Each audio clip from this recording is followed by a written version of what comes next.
Isa na namang umaga na puno ng pag-asa mula sa salita ng Diyos. Halina at makibahagi sa ating umagang pagbubulay, pagpapalakas at pagpapatatag sa ating pananampalataya sa Panginoong Hesus. Mula sa Section 6 ng Southern Tagalog District Council of the Assemblies of God, tayong lahat ay magkaisa sa pagpapalagong espiritual.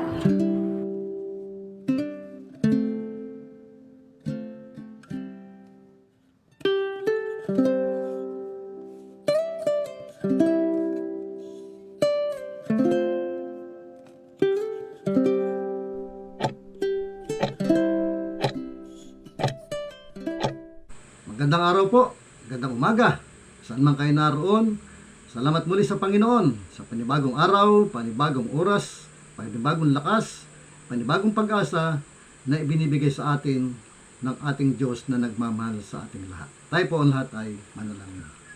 Lord, muli sa pala ni Jesus, Amang Banal, kami po ay narito at muling nagpapasakop sa iyo sa pamamagitan po ng aming gawain ito na ikaw rin naman ang may author, kaya amin po itong nagagawa.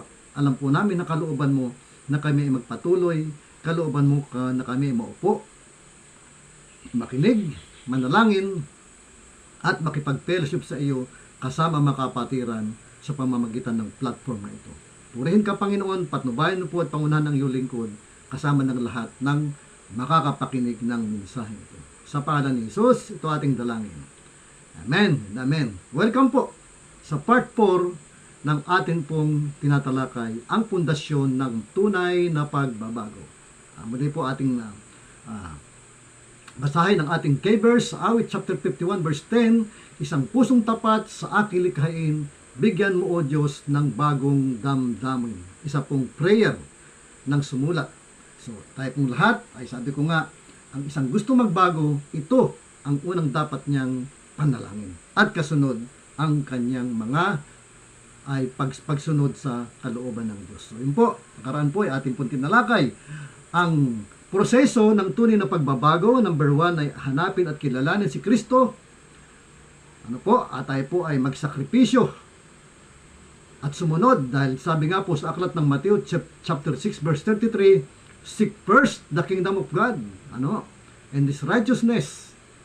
Yun ang kinakailangan. And all the things you need shall be added unto you. Kasama na ho dun ang ating hinahanap na pagbabago, ang ating hinahanap na kapayapaan, ang ating hinahanap na maging iba ang direksyon ng ating pang-araw-araw na buhay kapag po inuna nating hanapin si Kristo, ang kanyang kalooban at ang kanyang katuwiran. Yun po. Pangalawa ay tayo magsasakripisyo at susunod kahit medyo mahirap, pero bahagi po yun ng paraan ng Diyos. At pangatlo ay yung magtiis sa panahon ng pagbabago. Tayo po ay, kumbaga ay pinupuro ng Panginoon. At yung pang-apat, ito po ang magandang bunga ng pagbabago. Ito. Napakaganda ho talaga. Masarap ho ang buhay kapag na-overcome mo ang dati mong buhay. Tulad po ng kasaysayan ni Apostol Pablo. Nasa proseso ng kanyang ginawa ay nilimot naman niya ang nakaraan at siya nag-step forward. Isa po ito sa proseso. At si Sakeo ay mayroong ganyang karanasan. Sabi niya, nang makilala niya ang Panginoon, sabi niya, ibibigay ko sa mahihirap ang kalahati ng aking kayamanan. At ito pang sabi niya, kung may nadayaman ako, ibabalik ko ng makaapat na ulit sa mga dinaya ko ang aking mga nagawa. So kita niyo po ang bunga. Yan po ang isang bunga na magandang pagbabago na kapag step up po tayo. Tumataas po ang ating moral. Hindi na tayo nabubuhay sa nakaraan. Kaya nga, sabi nga po sa Roma chapter 12 verse 2, sabi ay transformation of the mind. Sabi, magbago na kayo ng inyong isip. Di ba? So, yun ay command. Command na tayo magdesisyon kung susundin natin. At kapag po tayo nagbago ng pag-iisip kung anong mabuti at tama, ito po ang isang pasimula ng pagbabago. Kaya nga, marami tayong iiwanan. Di ba? At kapag ka marami tayong iwanan na mga lapses natin, mga vices natin, ito naman ay papalitan ng Diyos ng isang buhay na masigit pa sa ating inaasahan. Kaya ano sabi? Sa Lucas chapter 19, 9 and 10, ito ho, ang naging pangyayari. Karugtong po ito ng ating tinatalakay. 9 and 10, sabi ay, pagkatapos nung encounter ni Sakeo sa Panginoong Hesus at tumuloy si Hesus sa kanyang sambahayan, ang sabi ay ano naging bunga? At sinabi sa kanya ni Hesus, ang kaligtasan ay dumating ngayon sa sambahayang ito sapagkat anak din ni Abraham ang taong ito. Ano naging bunga? Hindi lamang po si Sakeo ang nakikinabang sa kanyang mga desisyon na magbago. Pati ang kanyang sambahayan, hindi ba't kapag tayo isang pasaway sa ating sambahayan or tayo tinatawag na black sheep, diba, sa ating sambahayan, at kapag tayo nabago, di ba, maraming natutuwa, maraming nakikinabang, at dahil doon sa ating pagbabago, napapapurihan ang ating Panginoong Hesus. Dahil ang totoo talaga, sabi sa verse 10, ang anak ng tao ay naparito upang hanapin at iligtas ang naligaw.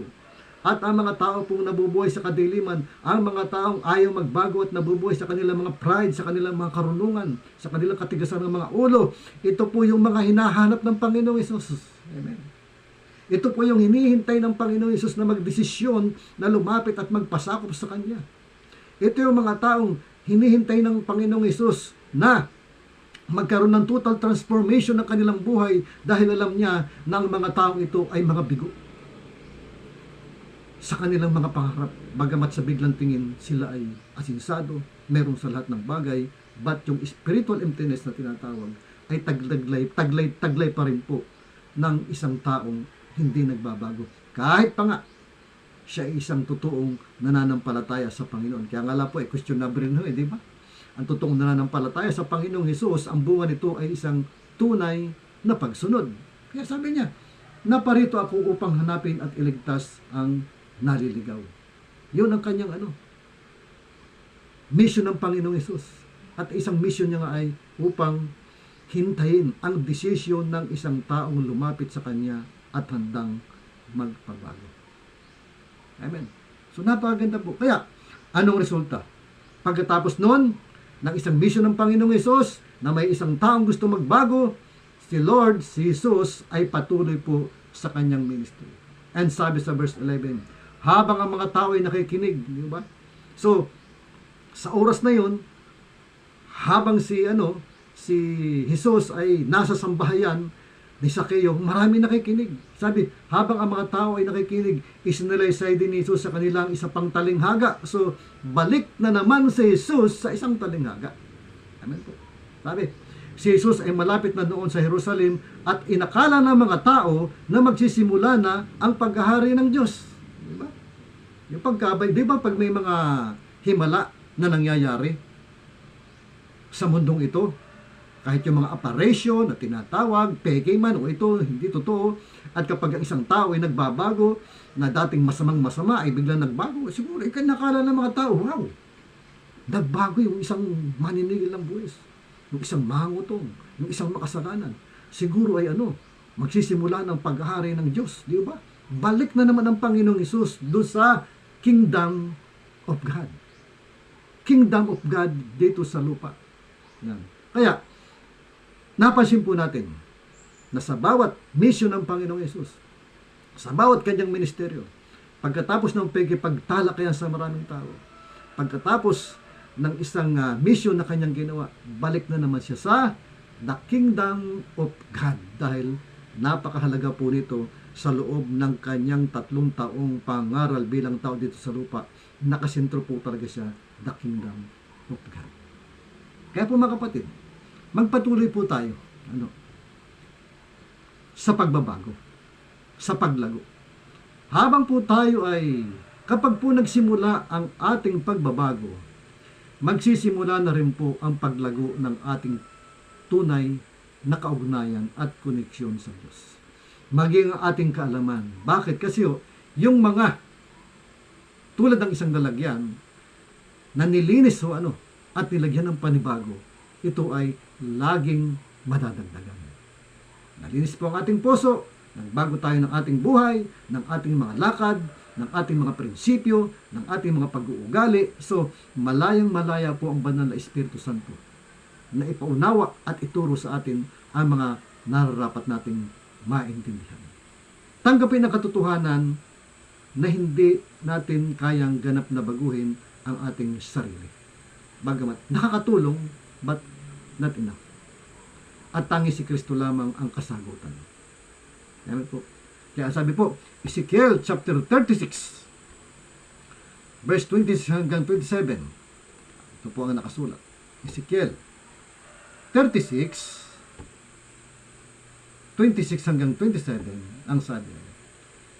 Yan.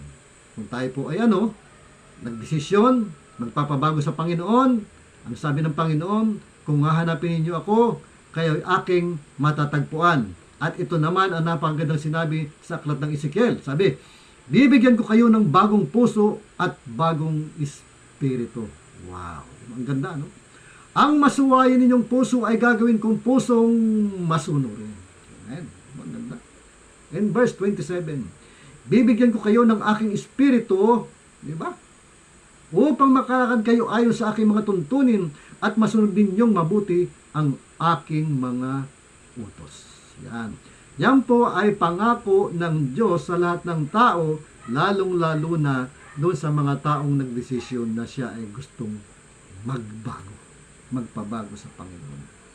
Yeah. Anong resulta?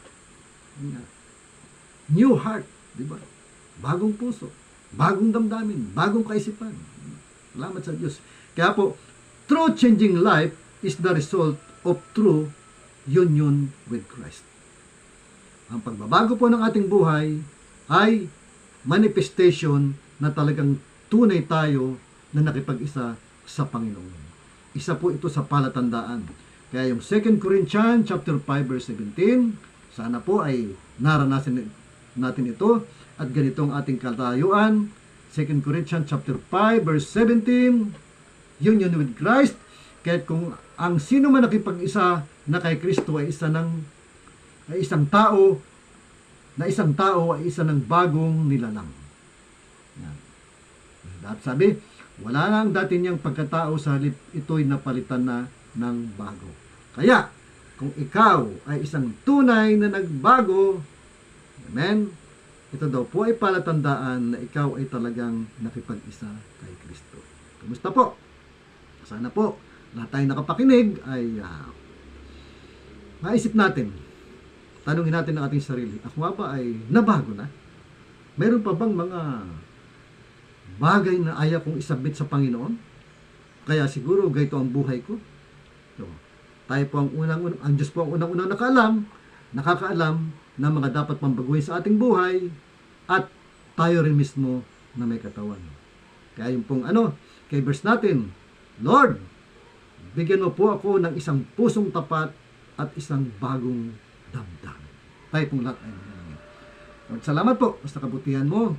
Salamat po Panginoon at kami po ay muli mong tinuruan, muli mong pinalalahanan sa oras na ito na ang isang pagbabago Panginoong Diyos ay compulsory, is a must. Kailangan. Dahil alam naman namin Panginoong Diyos na limitado ang aming kakayahan upang kami ay magbago. Kaya naman, ikaw Jesus ang aming kailangan. Lord, dalangin ko ang mga kapatid, ang mga nakapakinig ng mensahe ito, na hanggang ngayon ay tila bagan na bubuhay sa kasawian dahil biktima sila ng sarili nilang mga pag-uugali, biktima ng sarili mga maling desisyon, biktima ng ayaw ng magpasakop sa iyo. Panginoong Diyos, baguhin mo po kami. Muli ang panalangin, bigyan mo po kami ng isang pusong tapat at isang bagong damdamin. Ang sabi mo, bibigyan mo ng bagong espiritu. Lord, salamat po. Pagpalain mo po kami lahat sa pala ni Jesus. Ito ating malangin. Amen and amen. Praise the Lord.